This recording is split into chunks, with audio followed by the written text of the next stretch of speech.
અંગે ભાવનગર ખાતે સભામાં આવેલા છો, તેના વિશે આપનું શું મંતવ્ય છે? આપના પરિચય સાથે જણાવજો. મારું નામ ગોયલ જયંતિભાઈ મેઘાભાઈ ગોયલ, તાલુકો વીજ છે. અમારા કોળી વિકાસ સંગઠન દ્વારા કાયમિકને માટે અમારી આખી ટીમ અન્યાય થાય ને ત્યાં અન્યાય સામે લડવામાં હંમેશા તૈયાર હોય છે.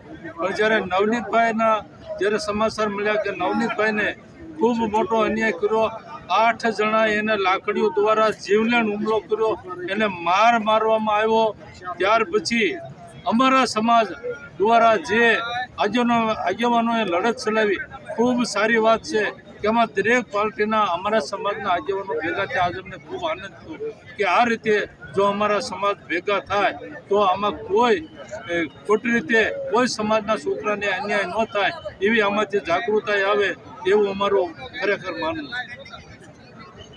આવનારા સમયમાં કોઈ સમાજ માટે જો અન્ય અત્યાચાર થશે તો આપની શું રણનીતિ રહેશે? આવનાર સમયની અંદર કોળી સમાજના ક્યાંય પણ અન્યાય થશે તો પૂરી તાકાતથી અમારી જે લીગલની ટીમ હોય, અમારા વકીલો હોય, પહેલેથી લડાઈ લડે છે, પણ અમે પણ એની સાથે છીએ.